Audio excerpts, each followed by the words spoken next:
Doctor Suman's నేత్ర I care hospital. అత్యాధునిక వైద్య పరికరాలతో కంటి పరీక్షలు మరియు చికిత్స, ఇంజెక్షన్ లేకుండా శుక్లాల ఆపరేషన్, గ్లకోమా, నీటి కాసులు స్క్రీనింగ్, ఐసిఎల్ రిఫ్రాక్టివ్ సర్జరీలు చేయబడును. కంప్యూటరైజ్డ్ కంటి పరీక్షలు, కాంటాక్ట్ లెన్సెస్ మరియు కళ్లజోళ్లు వేయబడును. డాక్టర్ సుమన్ షిరిపురపు కంటి వైద్య నిపుణులు, ఫాకో అండ్ రిఫ్రాక్టివ్ సర్జన్, నేత్ర I care hospital, new bus stand దగ్గర, ఆపోజిట్ జెడ్పీ ఆఫీస్, ఎన్ఆర్ పేట, ఏలూరు. అపాయింట్మెంట్ కొరకు సంప్రదించండి 7013195733.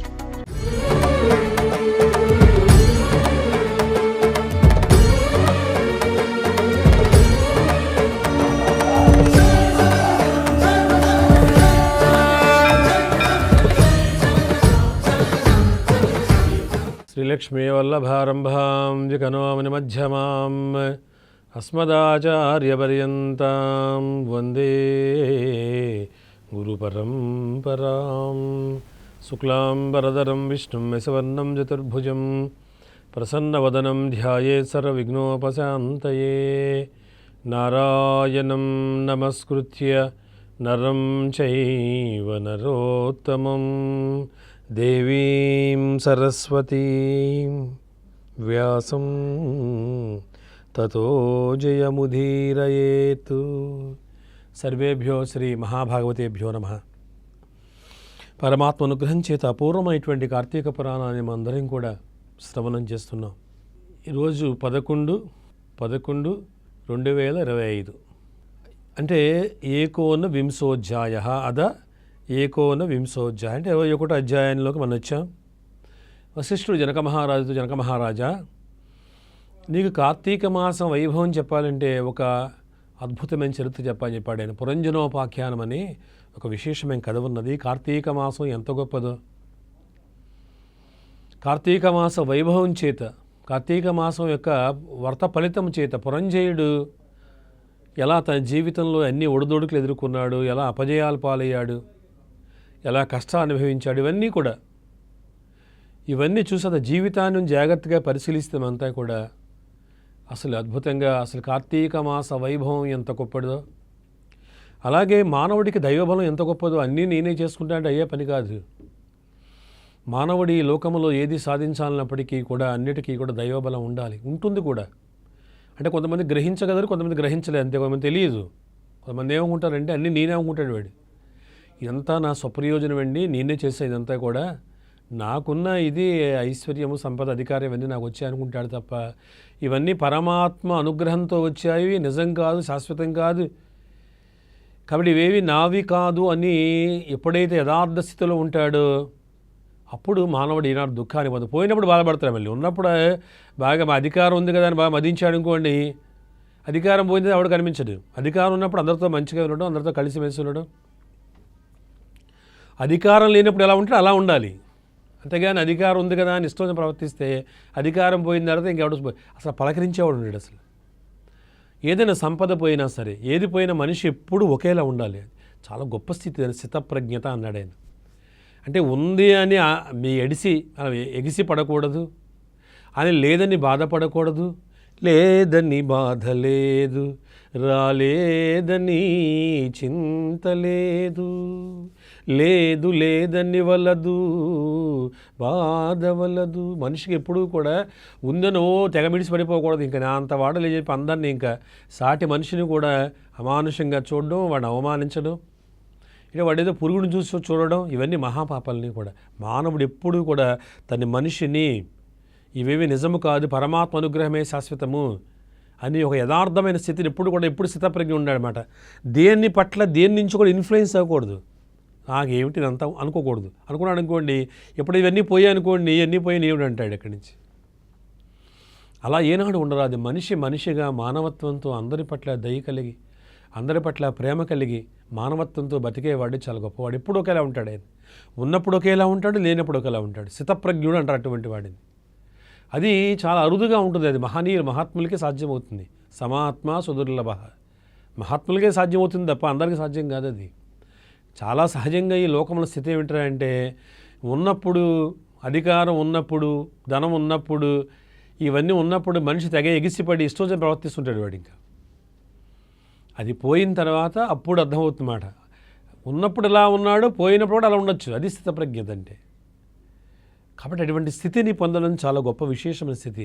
అలా పొందాలంటే జీవితం అనేక అనుభవాలు రావాలి. అసలు మనిషిగా మానవత్వం ఉండాలి. దేన్ని చూసి మిడిసిపడే స్వభావం ఉండకూడదు, అహంకారం ఉండకూడదు. ఇప్పుడు కూడా అహంకారమే మానవుడి దుఃఖం కలిగిస్తుంది. ఎందుకంటే ఏది ఎప్పుడు ఉండదు. వచ్చింది కదా అని బాధపడకూడదు. వచ్చినప్పుడు ఎలా ఉన్నావు అలాగే ఉండాలి, కదలకుండా. వెళ్ళినప్పుడు అలాగే కదలకుండా ఉంటావు. వచ్చినప్పుడు కదిలిపోయేవనుకో బాగా, వెళ్ళిపోయిన తర్వాత నిలబడ్డా కూడా అవకాశం ఉండదు. ఇది పురంజనోపాఖ్యాన జీవిత చరిత్రను గమనించినట్లయితే జనక మహారాజా, జీవితం ఎన్ని ఆటుపోట్లు ఉంటుందో, మనం ఎప్పుడు ఇదే పర్మనెంట్గా ఉంటుంది, ఇది శాశ్వతం అనుకోకూడదు ఎప్పుడు కూడా. పురంజేయుడు చక్రవర్తి, అసలు భూమిని శాసించాడు ఆయన. అటువంటి వాడు కూడా ఎటువంటి స్థితి కలిగిందో, ఏమైపోయాడు, ఇవన్నీ గమనిస్తే మనందరికీ కూడా జీవితంలో ఎప్పుడూ కూడా ఏనాడు కూడా అహంకారాన్ని పొందరాదు. కాబట్టి దీని గురించి వినవయ్యా అని చెప్తూ మనం 20 అధ్యాయాలు ఉన్నాం. పురంజనుడిలాగా రాజ్య పరిపాలన చేశాడని కొంతకాలం బాగానే ఉన్నాడు ఆయన. ఇప్పుడు చాలామంది విచిత్రం ఏంటంటే కొంతకాలం బాగానే ఉంటారు, అధికారం వచ్చిన కొత్తలో బాగానే ఉంటాడు, అక్కడి నుంచి 1 సంవత్సరం అయిందో తేడా వచ్చేస్తుంది అంతే. డబ్బు ఉన్నప్పుడు కూడా అంతే, కొంతకాలం ఉన్నట్టుగా ఉంటాడు, తర్వాత మళ్ళీ ఆ స్థితికి వెళ్ళిపోతుంటాడు. అది అధికారం, ధనం యొక్క ఒక స్థితి అలా కలిగి మనిషిని మారుస్తుంది అది. అలాగే పురంజయుడు కూడా పూర్వజన్మలో చాలా గొప్పవాడు ఆయన. అసలు రాజుగా కూడా కొంతకాలం చాలా అద్భుతంగా పరిపాలించాడు, దైవం చెప్పినట్లు విన్నాడు, శాస్త్రబద్ధంగా పరిపాలించాడు, గొప్పగా పరిపాలించాడు. తస్మా శాస్త్రం ప్రమాణం. రామరాజ్యం అంటే అర్థం ఏంటి? ఎప్పుడూ కూడా శాస్త్రం చెప్పినట్టు పరిపాలించడమే రామరాజ్యం అంటే. కొత్తగా ఉండవు అంటే రూల్స్కి ఎగెనిస్ట్గా కాకుండా పద్ధతి రూల్స్ ఉన్నాయి కదా అందరూ, ఇక్కడ వాటిని చక్కగా పాటిస్తూ పరిపాలించడమే, ప్రజానురంజకంగా పరిపాలించడమే ఏ రాజు యొక్క లక్ష్యం అవుతుంది. ప్రజల యొక్క మనసు తెలుసుకొని ప్రజల కోసం మనం పరిపాలించడమే ప్రజానురంజకంగా పరిపాలించడం. అది రామరాజ్యం అంటే. చక్కగా పరిపాలించ కొంతకాలం అయిన తర్వాత మళ్ళీ తేడా వచ్చింది మాట. ఈ పక్కన వంది మాగదులు ఉంటారు కదా, వీళ్ళందరూ కూడా అబ్బో మీరు అంత గొప్పవాళ్ళండి, మీరు ఇంద్రుడండి, సాక్షాత్తు పరబ్రహ్మ స్వరూపమండి, మహానీయులండి, మీరు చాలా గొప్పవాడని చెప్పి బాగా రెచ్చగొట్టి మామూలుగా ఉన్నవాడిని నిజంగా ఆయన ఏమనుకున్నాడు, కొంతమంది చూడండి నీ దైవాంశంభూతులు అనుకుంటాడు. ఆయన మనిషే, మానవుడే, మొదట్లో బాగానే ఉంటాడు, తర్వాత దైవాంశంభూతులు. ఎందుకండి ఈ పక్కన్న వందిమాల అందరూ కూడా అయ్యా మీ దైవంతో సమానం అండి, మీ దైవాంశంభూతులండి, మీరు కాబట్టి ఇలా చేయగలుగుతున్నారండి, ఎవరు చేయలేరండి, మీకు ప్రత్యేకమైనటువంటి స్థితి ఇది, ఇలాంటి వాడు దైవాంశంభూతులని సాధ్యమవుతున్నవి దైవాంశంభూతులని చెప్పి రోజు ఇలా మొదలు పెడితే పాపం ఆయన భ్రమించి నేను దైవాంశంభూతులు అనుకుంటాడు. అక్కడి నుంచి మానవుడు ఎప్పుడు దైవాంశ సంభూతుడు కాదు. ఎప్పుడూ కూడా మానవుడు ఎప్పుడూ కూడా పరమాత్మ అనుగ్రహం చేతనే ప్రకాశిస్తుంటాడు. అంతేగా నేనే దైవాంశంభూతులు ఉన్నాడనుకోండి 6 లక్షలు ఉండాలి దైవానికంటే, దాంట్లో ఏ 1 లక్షం కూడా ఉండదు. అటువంటి అద్భుతమైనటువంటి ఆ స్థితిని పొంది కూడా దాన్ని దుర్వినియోగం చేసి అమానుషంగా ప్రవర్తించక నేనే దైవం అనే పరిస్థితి వచ్చారన్నమాట. ఇంకా పురంజయుడి స్థితి ఏమైపోయిందంటే, ఇక నాతో గొప్పవాడు లేడు, నేను జగత్తుకి ఈశ్వరుడిని, ఇక నేనే గొప్పవాడిని, అందుకోసం పరమాంశ సంభూతుని కాబట్టి దైవాంశ సంభూతుని కాబట్టి రాజయ్యాను నేను అంటే ఒక ఇది ఉన్నమాట. ఒక శాస్త్రం ఏమిటండి, దైవాంశ సంభూతులుగా రాజ్యాధికారం వస్తుందని. అంటే దాన్ని నిలబెట్టుకోదు. అలాగా అంత గొప్ప అవకాశం వచ్చింది నిలబెట్టుకో, అంతేగా నేనే దైవం అనుకూడదు. వాడు పురంజయుడు అలా చేశాడు. అమానుషంగా ప్రవర్తించడం, పండితులను అవమానం చేయడం, గురువుల పట్ల అమానుషంగా ప్రవర్తించడం, దైవం పట్ల దైవాన్ని నిందించడం, శాస్త్రనింద చేయడం, ఇవన్నీ కూడా చేయకూడని కార్యములు అకారములను చేసేవాడు. మొత్తం అంతా లోకమంతా పట్టి పెట్టించి మొదలుపెట్టాడు ఆయన. కాలం ఎప్పుడు ఒకలా ఉండదు కదా. కొంతకాలం అయ్యేసరికి శత్రురాజు అందరూ కూడా యుద్ధానికి వచ్చారు. అరే వీడు భరించలేకపోతున్నాడు, వీడు పాపాత్ముడురా, వీడు ఇలాంటి పాపి రాజుగా ఉండకూడదు, వీడు దుర్మార్గుడైన రాజు అంటే ప్రజలందరినీ పట్టి పీడిస్తాడు వాడు. ఎప్పుడైనా పై అధికారి చెడ్డవాడైతే మొత్తం కింద ఉన్న అందరికీ ఇబ్బందులే పాపం. వాడి యొక్క ప్రభావం అంతా అందరమే పడుతుంది అండి. వాళ్ళందరూ ఏమనుకుంటారు, ఎప్పుడు పోతాడు అనుకుంటారు. ఇంకా కోపం వచ్చింది ఇంకో ఈ భూమి నుంచి పోతే బాగుంది అనుకుంటారు వాడిని. అంత విసిగిస్తారు కొంతమంది. అలాగే వీడు కూడా అలా విసిగించాడు. సామంతరాజుల్ని వాళ్ళని అందరినీ కూడా బాగా ఇబ్బంది పెట్టి వాళ్ళందరినీ ఏడిపించి కప్పములు బలవంతంగా లాక్కుని అమానుషంగా ప్రవర్తించి పద్ధతి లేకుండా ఇష్టం ప్రవర్తిస్తే అందరూ కూడా ఏకమయ్యి ఈ పురంజయుడి మీద యుద్ధానికి వచ్చారు అందరూ కలిసి. మామూలు యుద్ధం కాదు చెప్పారు, భయంకరమైన యుద్ధం. అసలు వీడికి బోల్డ్ సైన్యం, బోల్డ్ అక్షోహిణి సైన్యం ఉంది వీడికి. పురంజయుడి సామాన్యుడు కాదు. వాళ్ళు కూడా అనేక అక్షోహిణుల సైన్యంతో అందరూ కలిసిమెలిసి వచ్చారు. ఇంకా యుద్ధం మామూలుగా చెప్పాడైనా, యుద్ధంలో శస్త్రములు, బాణములు, గుదియ్యలు, ఇనపకట్లు, పెద్ద పెద్ద లాఠీకర్లు, హస్తాయుధములు, కత్తులు, బల్లాకములు, రోకళ్ళు, సోలములు, తోమలు, అబ్బాబా ఎన్ని ఆయుధములంటే యుద్ధం మొదలైంది. మామూలు యుద్ధం కాదు, భయంకర యుద్ధం అని చెప్పాడు. గుర్రపురౌతులు, ఏనుగులు, రధికులు, కాల్బంటులు అంటే చతురంగ బలములు చేత యుద్ధం ఢీకుందనమాట. మహా పెద్ద పెద్ద ఆయుధముల చేత భయంకరం యుద్ధం మొదలై మామూలు యుద్ధం కాదు అసలు. 2 సముద్రాలు ఢీకుంటున్నట్టుగా అనిపించి అందరికీ కూడా.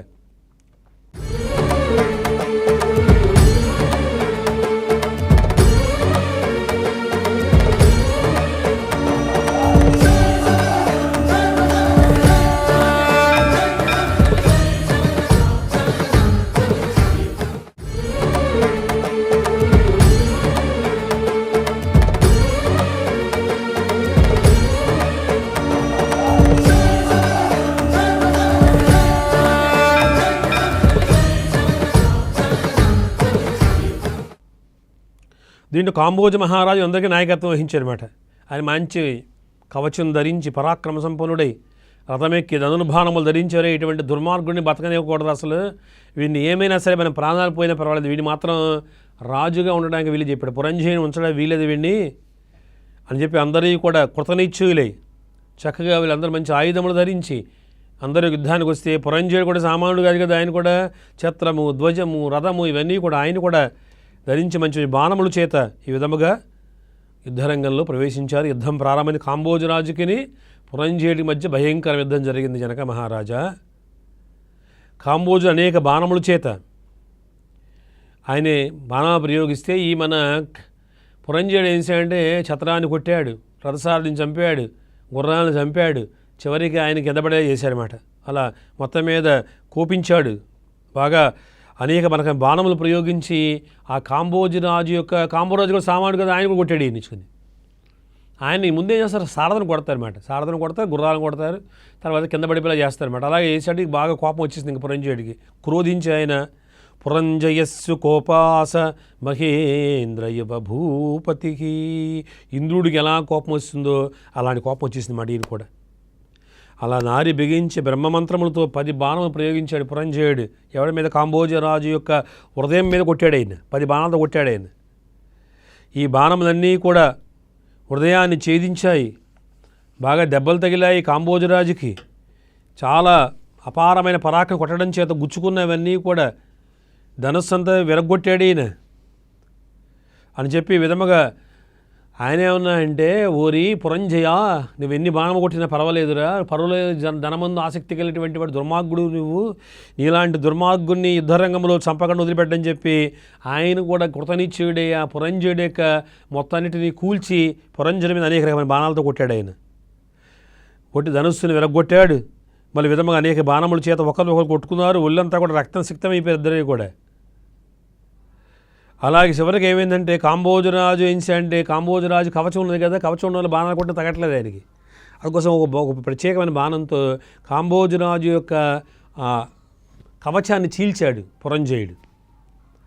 అయ్యో ధనం ఘోర రూపెత్తుమల్లం రోమహర్షణం భానై శాపగుణైర్ముక్తిర్ భటైర్వుద్వేగకారిభికి.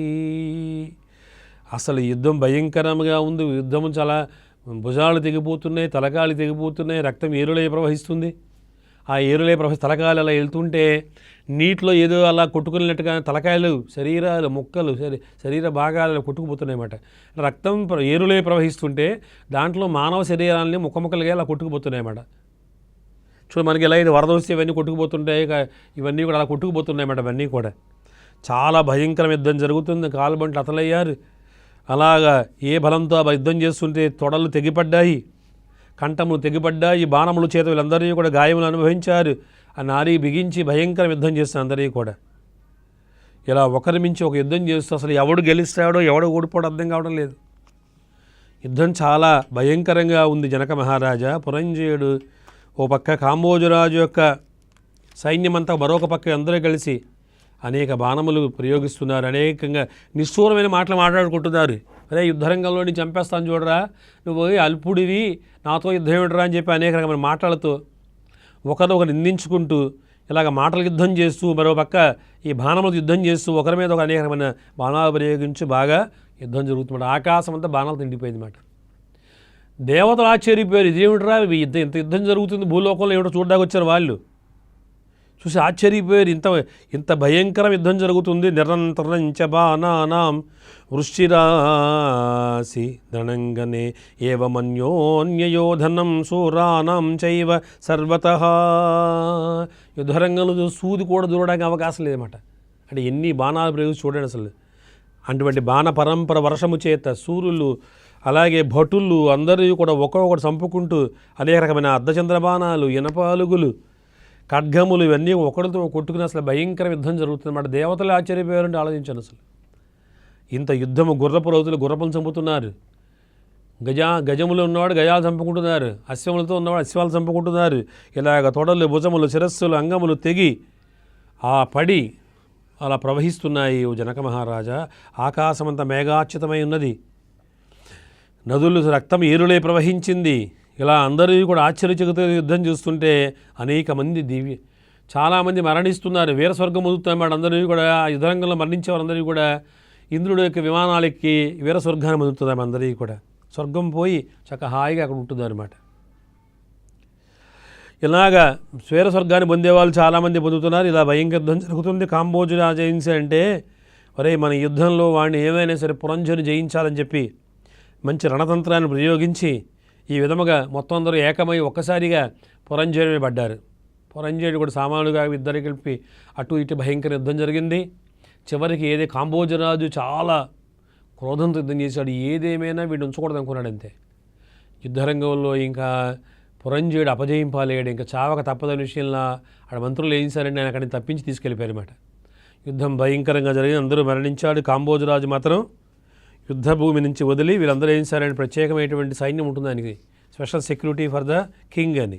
వాళ్ళందరూ ఏం చేశారు, జాగ్రత్తగా తీసుకువెళ్ళి ఆయన తప్పించి యుద్ధరంగంలో, అయ్యా పురంజయ ఇంక యుద్ధం చేసేది ఏం లేదు, ఇంకా అపజయం తప్పదు కాబట్టి యుద్ధరంగం నుంచి పారిపోవడం మంచిదని చెప్పి ఆయన తీసుకుని అంతా కలిసి అలాగే. ఎందుకంటే కాంబోజరాజుకి 13 అక్షోహిణి సైన్యంతో వచ్చాడు ఆయన, ఒకలా ఇద్దరు, ఈయనకి అంతే సైన్యం ఉన్నది. వీళ్ళందరూ కలిసి ఇంకా అలా భయపడిపోయి ఇంకేం చేయలేక దిక్కుతుడై సమస్త విద్యాపారంగతుడైనటువంటి ఆ పురంజయుడు అజ్ఞానము చేత అవివేకంతో ప్రవర్తించి తన చేతులారా చివరికి ఇలాగ యుద్ధాన్ని కొని తెచ్చుకున్నాడు ఆయన.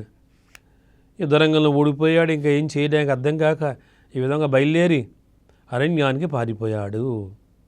పురంజయుడు అంత గొప్ప, చూసారా ఎంత గొప్పవాడు, ఎంత పరాక్రమ సంపన్నుడు, ఎంత ఐశ్వర్యం ఉన్నవాడు. చివరికి పరిస్థితి అనుకూలించకపోతే పురంజయుడు లాంటి వాడి కూడా అపజయం కలిగింది. చింతించాడు, అరణ్యానికి పోయి ఏవం చింతయాస్తస్య పంలానానస్య భూపతే పురోహితస్సుశిలాఖ్యః సర్వవిద్యా విశారదః పురంజయ ఉవాచేదం చింతా ధికృతలోచనం. సమస్త విద్యా పారంగతుడైనటువంటి ఆ పురంజయుడు ఇప్పుడు అర్థమైంది మాట. అజ్ఞానం ఎంత మితిమీరిపోయానరా, ఎంత పేట్రేగిపోయాను ఇంతవరకు కూడా, ఎంత అహంకారంతో ఉండేవాడిని, ఇవన్నీ నేనే కదా మహారాజుని, బోడు సైన్యం ఉన్నది కదా, నన్ను ఎవడేం చేస్తాడని అహంకారంతో ఇన్ని రోజులు ఇలా ప్రవర్తించాను కదా, చివరికి నా పరిస్థితి ఏమైపోయింది సార్, కాలం కలిసి రాకపోతే ఎలాంటి వాడైనా మట్టి కరవవలసిందే కదా అని దుఃఖించాడు. పాపం దుఃఖించి ఏం అర్థం కాక ఇలాగా తన పురోహితుని పిలిపించి స్వామి ఏమిటన్నాడు. ఇప్పుడు భగవంతుడు ఇప్పుడు గుర్తొచ్చాడు వాడికి, పురంజయుడికి. అన్నీ బాగుంటే ఇంకా నా అంత గొప్పవాళ్ళు ఏంటి ఎవడైనా సరే, ఇంకా అన్నీ జరుగుతున్నాయి కూడా సక్రమంగా, నేను కాబట్టి అండి అని మొదలెడతాడు. ఇంక వీడు తేడా వచ్చిందనుకోండి, ఏమిటలా అయిపోయింది నా బతుకు పరంధామా అని చెప్పి అప్పుడు దిగొస్తాం వీళ్ళకి కిందకి. అప్పుడు అన్నీ వదిలిపోతాయి, జాడ్యాలు అన్నీ పోతాయి ఆడికి. అలాగే ఈ పురంజయుడికి అన్ని జాడ్యాలు పోయి ఇంతవరకు ఉన్న అనేక జాడ్యాలు ఉండేవి. అధికార జాడ్యం, ఐశ్వర్య జాడ్యం, ఏమి అజ్ఞానంతో ఉండే జాడ్యం, ఇన్ని 3 జాడ్యాలు ఉన్నాయి, ఒకటి కాదు. అవన్నీ పోయామాట. ఇప్పుడు మనిషి మామూలు స్థితికి వచ్చాడు. అసలు ఈ స్థితిలో ఎప్పుడు ఉండాలి, అది అన్నీ పోయినప్పుడు కాదు. మానవుడు ఎప్పుడు అన్నీ పోయినప్పుడు ఎలా ఉంటాడు, అన్నీ పొందినప్పుడు కూడా అలాగే ఉండాలి. మనకు కుదురుతుందంటే అలా అలాగైతేనే సంతోషంగా ఉండదు. శతప్రజ్ఞని అదే కుదరదు కదా అంటే అనుభవిస్తావు అంతే. బాధపడ్డాడు, ఏడ్చాడు. గురువు గారు గుర్తొచ్చారు ఇప్పుడు ఆయనకి. గురువు గారిని పిలిపించి నమస్కరించి కాలమే పడ్డాడు. అప్పుడు దాకా గురువు లేదు, శాస్త్రము లేదు, ఇంకేం, అన్నీ నేనే అన్నాడు. ఇప్పుడు ఇప్పుడు అన్నీ పోయేటికల్లా గురువుగారు గుర్తొచ్చారు. యా గురువుగారండి మహానుభావ, గురు బ్రహ్మ గురు విష్ణు గురుదేవో మహేశ్వర, గురు సాక్షాత్ పరబ్రహ్మ అస్మై శ్రీ గురవే నమ అని కాలమే పడ్డాడు. గురువుగా చూసేది ఎంత శిష్యుడు కదా, ఆయన ఏమన్నా అంటే ఏం చేయమంటారండి, నన్ను ఇలాగ యుద్ధరంగంలో అపజయం పాలైపోయాను, అన్నిటినీ కోల్పోయాను, ఏకాకినయ్యాను నేను. చివరికి నాదనుకున్నవన్నీ పోయాయి, ఐశ్వర్యం పోయింది, అధికారం పోయింది, సైన్యం పోయింది, అందరూ పోయారండి స్వామి, ఇలా అయిపోయింది నా బతుకు, నేనేం చేయమంటారని అడిగాడు. ఆయన నమస్కరించి అడిగాడు. ఇప్పటికైనా బుద్ధి వచ్చింది బాబు అంటే ఆయన ఏమన్నా అంటే ఇదానీ కార్తీకమాస పౌర్ణమ పుణ్య సాధని ఉజ్జే పూర్ణకలాలద దీనే చాగ్నపుషై కేశవం కార్తీకార్చయై దీప ప్రజ్వాలనం విష్ణు దీపదానం పరేశ్వర. కవి ఇప్పుడైనా సరే కార్తీక మాసం ఇది, ఈ కార్తీక మాసంలో పూర్ణిమ రోజున, కార్తీక సోమవారం రోజున, ద్వాదశి త్రయోదశి ఇత్యాది దినాలలో ఈ కార్తీక మాసం చాలా గొప్పది. ఎందుకంటే కృత్తికా నక్షత్రంతో కూడినటువంటి కార్తీక మాసం ఇది. ఇటువంటి మాసం దొరకడం అలభ్యం అన్నాడు ఆయన. మళ్ళీ దొరకదయ్యా. విష్ణు సన్నిధానంలో ఎవడ దీపం పెడతాడు, గోవింద నారాయణ నమో శ్రీనివాస నమో వెంకటేశ అని ఎవడైతే భగవన్నామస్మరణ చేస్తాడో వారందరికీ కూడా పరమాత్మ అనుగ్రహం చేత వాడు చేసిన పాపములన్నీ పోయి యథావిధిగా రాజ్యాన్ని పొందవచ్చయ్యా అని చెప్పడము, కార్తీక వ్రతం ఆచరించడము. ఆయనకు కుమారుడు జన్మించాడు, శంకరుడు వలె ఉన్నాడు వాడు కుమారుడు. ఇలాగా కార్తీక మాసమందు విష్ణు అనుగ్రహం చేత, పుణ్యమహిమల చేత ఈ విధముగా మానవుడు సకల పాపం పరిహారం పొంది చివరి ముక్తిని పొందవచ్చు. కార్తీక మాస వ్రతం చేయడం వల్ల ఆరోగ్యము, ఆయుష్, సంపద, పుత్రులు, ధనవృద్ధి, జయము ఇవన్నీ కలుగుతాయి. నా మాట నమ్మి కార్తీక మాసం వ్రతం ఆచరిస్తే ఇవన్నీ పోతాయి అని చెప్పాడు ఆయన. అలాగే నమస్కరించాడు ఆయన. వస్తి ప్రజాభ్య పరిపాలయంతాం న్యాయేన మార్గేణ మహిం మహీశః గోబ్రాహ్మణేభ్య శుభమస్తు నిత్యం లోకా సమస్తా సుఖినో భవంతు.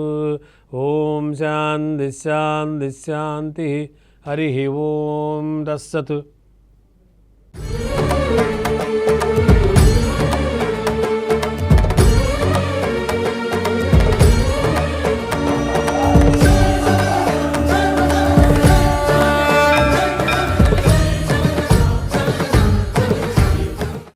డాక్టర్ సుమన్స్ నేత్ర ఐ కేర్ హాస్పిటల్ అత్యాధునిక వైద్య పరికరాలతో కంటి పరీక్షలు మరియు చికిత్స, ఇంజెక్షన్ లేకుండా శుక్లాల ఆపరేషన్, గ్లకోమా, నీటి కాసులు స్క్రీనింగ్, ఐసిఎల్ రిఫ్రాక్టివ్ సర్జరీలు చేయబడును. కంప్యూటరైజ్డ్ కంటి పరీక్షలు, కాంటాక్ట్ లెన్సెస్ మరియు కళ్లజోళ్లు వేయబడును. డాక్టర్ సుమన్ షిరిపురపు కంటి వైద్య నిపుణులు, ఫాకో అండ్ రిఫ్రాక్టివ్ సర్జన్, నేత్ర I care hospital, new bus stand దగ్గర, ఆపోజిట్ జెడ్పీ ఆఫీస్, ఎన్ఆర్ పేట, ఏలూరు. అపాయింట్మెంట్ కొరకు సంప్రదించండి 7013195733.